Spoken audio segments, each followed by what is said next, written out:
Welcome everyone. This morning I'm in Virginia City, Montana.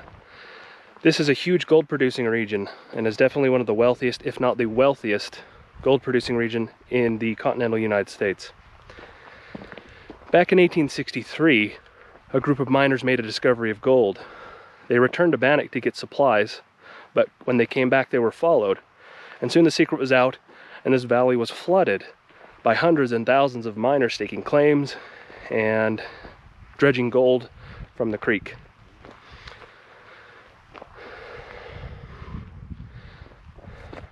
Virginia City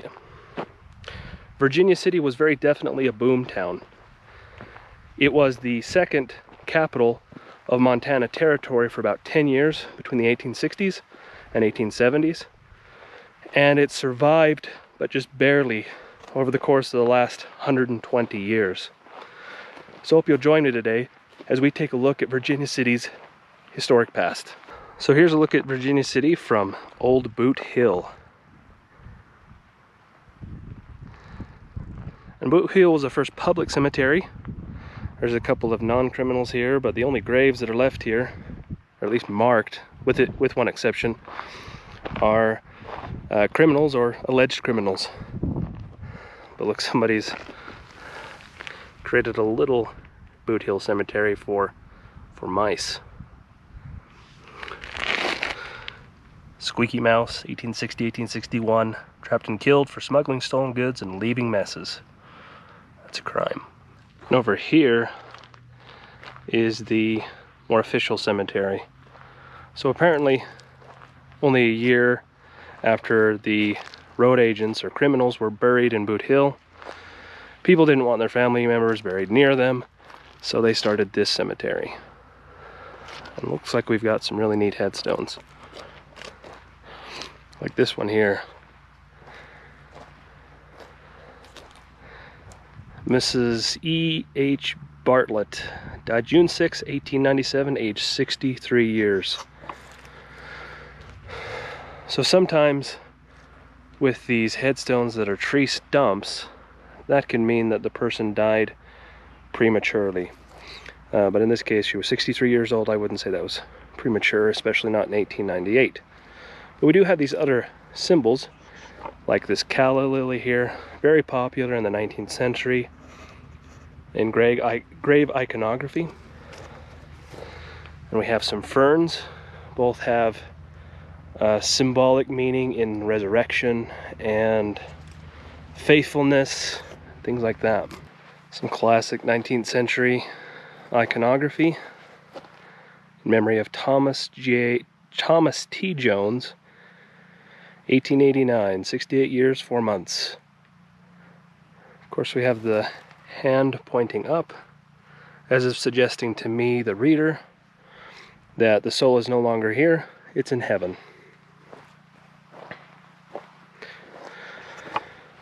Sarah T. Jones, her symbol is a Christian symbol, the anchor of hope. Christ is the Christian anchor of hope.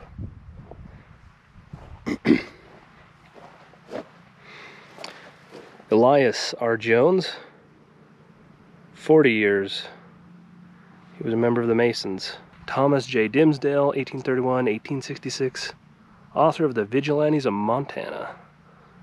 So, kind of a early historian / chronicler of local history. I'm sure you can find that online. This is interesting. We've got this slab here. I don't know really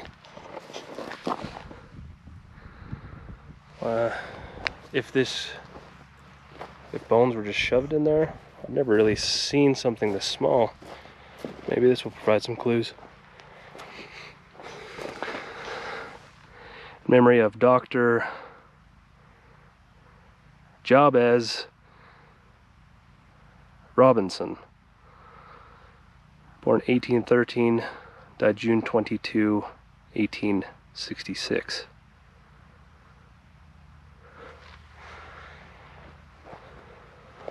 So I guess he's in this little tomb. I don't know if he's, well, I guess he's above ground. Over here, we've got a great example of a woodman of the world. This was a fraternal organization that grew up alongside the Oddfellows, the Masons here in the West, but theirs was a very specifically business-oriented model. Basically, they were an early insurance company. So if you were a woodman of the world, you were guaranteed to get some pay if you were injured on the job. So this is a time before workers' comp insurance, and when you died, you were guaranteed to get a headstone. A lot of the headstones have logs or wood as part of their iconography. We've got the Woodman of the World symbol. We've got a dove with an olive branch over a log with a saw and an axe. But what's interesting about this one is we also have the gates of heaven, which is a popular symbol that grew out of the post-Civil War era because so many families had lost fathers, mothers, brothers, sisters, dads, moms during the Civil War. And people were concerned about the health and well-being of their deceased loved one's spirituality. This is also the time in which we get, you know, the rise of spiritualism and seances and things like that. But there was a book published right after the Civil War called The Gates of Heaven. And if I remember correctly, it suggested that the gates of heaven swing both ways.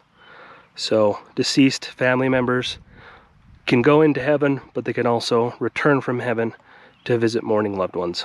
This grave is interesting. Looks like it was carved by one of the little rascals. So I don't understand why it is the way it is, but there it is. Then this guy here, Leslie Howard Pierce, he was covering all his bases. He was both a Mason and a member of the Oddfellows. The Mason is the G sandwiched between the compass and square, and the Oddfellows is the three chains. They're on the right. And here almost, well, not quite, but nearly in the middle of the cemetery, we have a pleasant old outhouse. You can't lock it, so I don't know if it's exactly in use, but you know, it is what it is. Don't see too many of these today. Here's the old courthouse. It used to house the court and the sheriff's office, but a sign on the side says that they closed this location due to the pandemic. So this courthouse survived the collapse of the gold industry a couple times, but it didn't survive the 2020 pandemic. So here on Main Street, but focusing on the road agent's Roost German fare burgers and sandwiches joint. Back in the 1860s, 1870s, this was a saloon, and then at the turn of the 20th century or thereabout, it became a furniture store and an undertaking place, and it was a furniture store for a long time till the 70s, and then it became a restaurant. It's also been home to a women's club. It was a bootlicking joint during Prohibition. So this place has been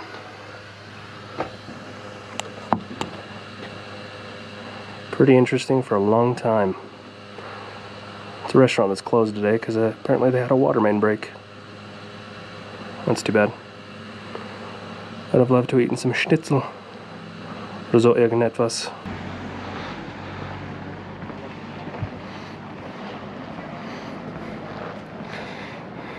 Voodoo skeleton with a glass boot, saying have a drink. Get your Virginia City, Montana merch here.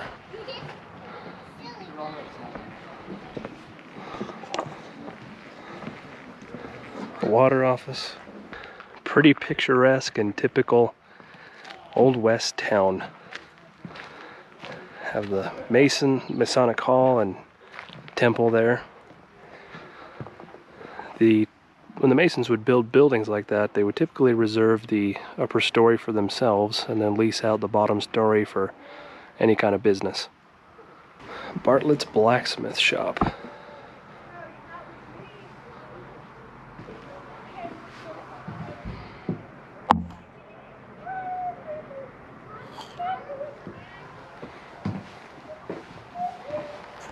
Oh, a list of movies and TV shows filmed at Virginia and Nevada cities.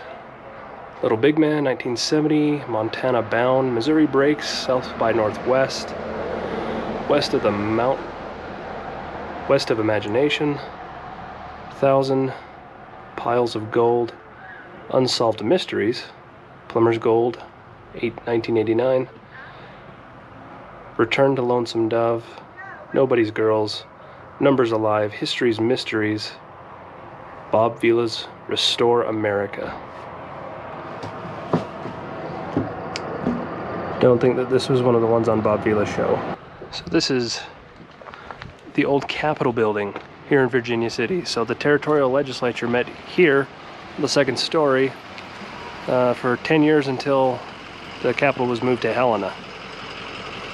But this place has also been home to a clothing store. It was last a garage, as you can see over there, the VA City Garage. It's been a garage for about 100 years. It was Dudley's garage before. But inside you can see the decorative ceiling, sort of that decorative stamped tin ceiling. And if you're interested, this building is sort of for sale. Or at least you can gift money to save it. Every once in a while they must get bears here in town. So have these bear-proof garbage bins. The dress shop. Nice window displays.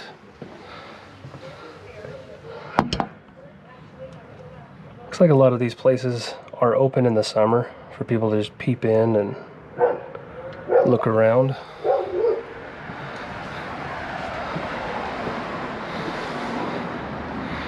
McGovern Dry Goods Store.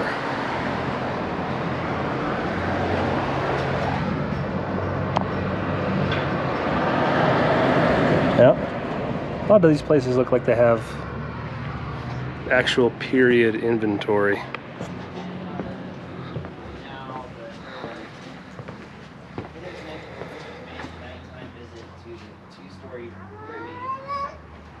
This is the jewelry store.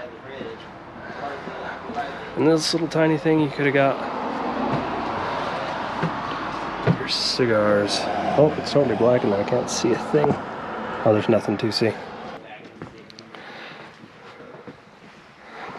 The old toy store.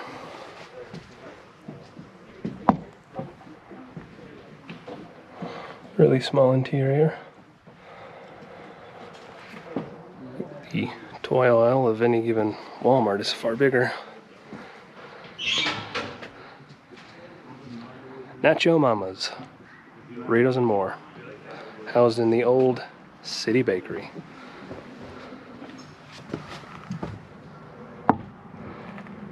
Looks like in the summertime you can get your nachos and burritos.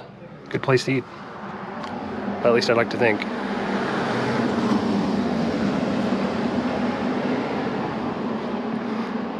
Wells Fargo and Company, Overland Mail and Express Office. A lot of these places still have, you know, businesses or are open to tourists in the summer. The Vigilante Barn. This must be where the vigilantes hung out. Or this as a meeting place of the vigilantes who were prosecuted and hung 24 outlaw road agents. Oh, okay, yeah. The vigilantes hung out and took care of vigilante justice.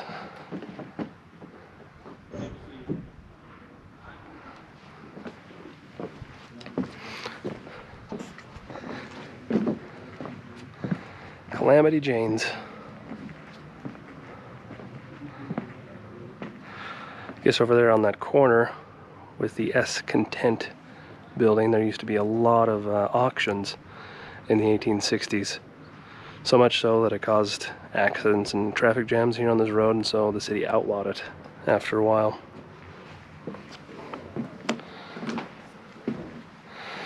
No vacancy here at the Anaconda Hotel.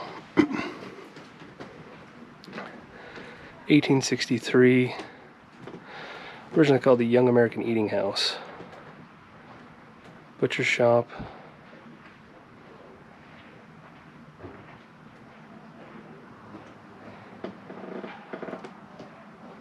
Put a new facade on it, so maybe it wasn't exactly the one from Bannock. I don't know, I'll have to look into that more.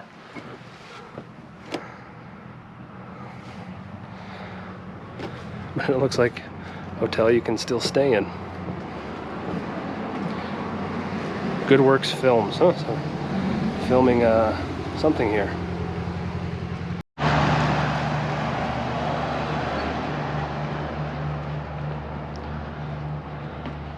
Just a neat old 19th century storefront with the stamped tin up there to make it look like brick. Some decoration. Looks like this used to be the Metropolitan Meat Market by George Gone, arrived here in 1863. And this place was built in the late 1880s, or around there.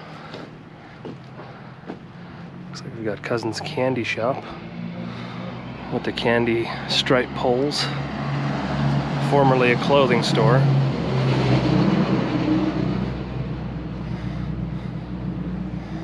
How you going? Very good. Good.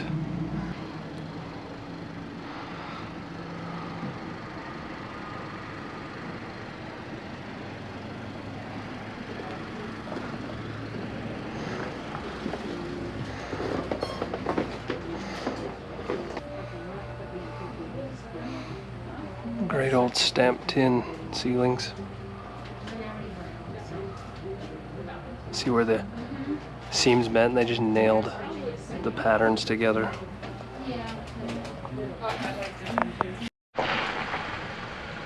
This here in the Masonic Hall is indeed the post office here in Virginia City. Everybody's welcome but the dogs. Closed Sundays and holidays.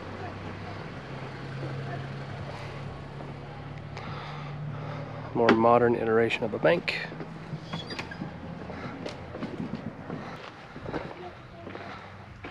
The Hagmans building, 1864, used by the Vigilantes to hang 5 of Henry Plummer's road agents. Frank Parrish, who's up on Boot Hill, Boone Helm, Jack Gallagher, Hayes Lyons, and Clubfoot George Lane.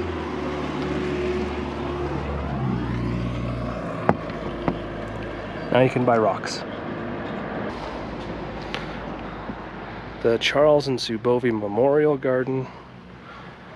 Of course, they're the people who purchased much of the town in the middle part of the 20th century and kind of saved it, really. See some of the dilapidated state of the buildings. The time they got involved. So thanks to them, it's really what it is today. And across the street, you've got the Elks Lodge, the Oro y Plata, silver and gold Elks Lodge, chartered in 1898. Elks are definitely not as popular as they used to be. I think after the Civil War, they were originally called the Jolly Corks, just a drinking club. But on the Elks logo there is 11 o'clock, the sacred hour of the Elks, and the courthouse. The old Episcopal Church, constructed at the very turn of the 20th century and replaced a previous St. Paul's Episcopal Church here in Virginia City.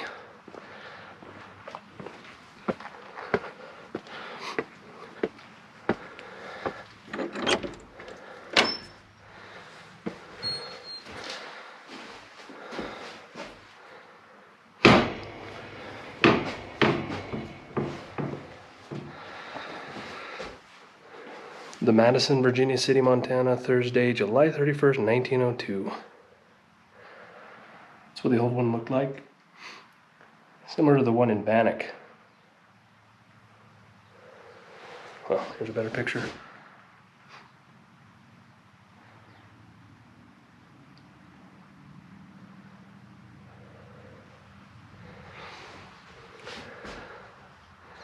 Handsome Elling Memorial Church at Virginia City.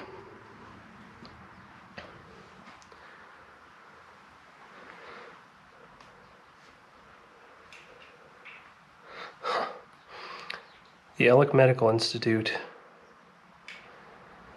Your inheritance, the sins of the father shall be visited upon the sons, even unto the third and fourth generation.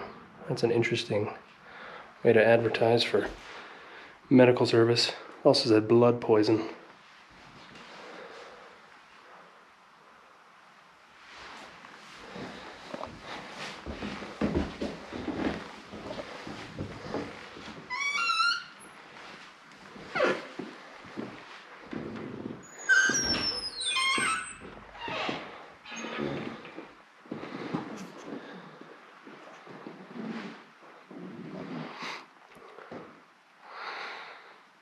Beautiful stained glass.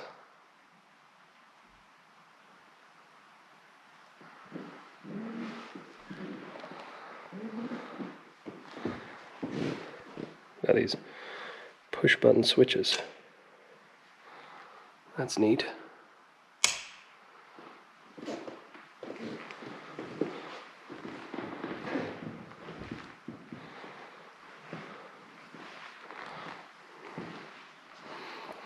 It's beautiful in here with just the natural light. It doesn't have too bad of a musty smell in here. It smells old, but not bad. Piano.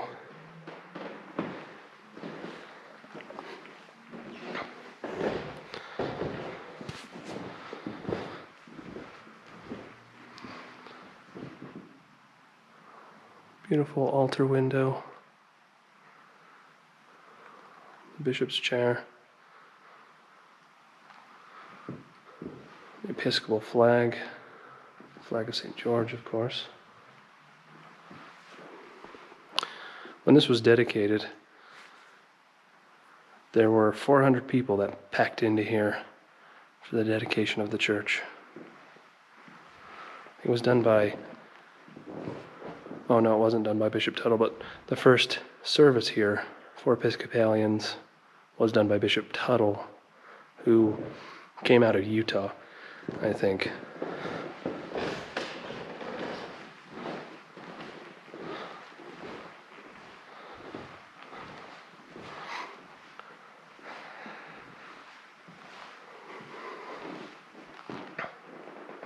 Just love the way the light comes through these windows.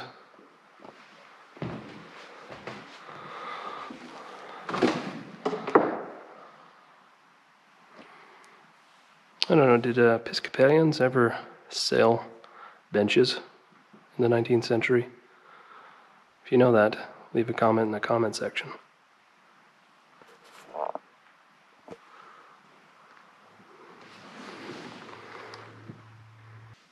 And the tower with the rope for the bell. The entrance of thy word giveth light, appropriate saying for a church. Especially the entry.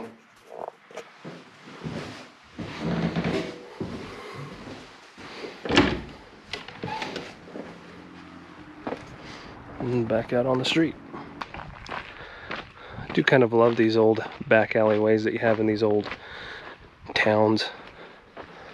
I just wanted to look at the back of the State House building here.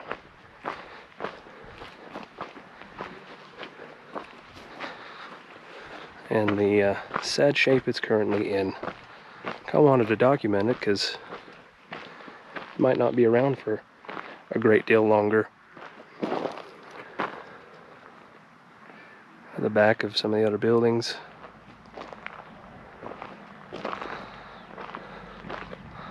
But just some of the cracks and fissures that have happened. Yeah, it needs some help. Hopefully it can get some help. If I had just tons of cash to splash, I'd like to think I'd do something. At least they're preserving some bricks here.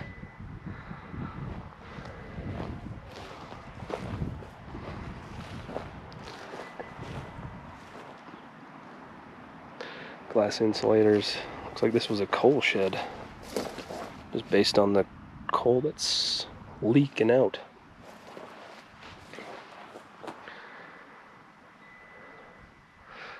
Backyard of a really grand old home. Got a couple of restored homes, one of which you can at least, maybe both of which you can rent on like an Airbnb situation. But then this is the Methodist Episcopal Church, constructed in 1875. And nowadays, it is just storage. They held church services in here until 1900. And it looks like it was maybe turned into living quarters for a time. It's here on the door. There's names. Oswald Woerdeman, Art Bartletts, Steve Rajinovic, and John D. Ellingson, you know, in a mail slot. Oh. Peep the mail slot.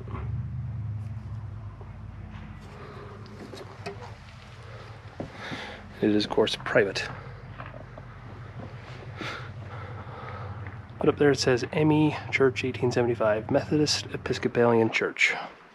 Well, that's going to do it for our time here in Virginia City. Thanks for watching, and I hope to catch you in the next one.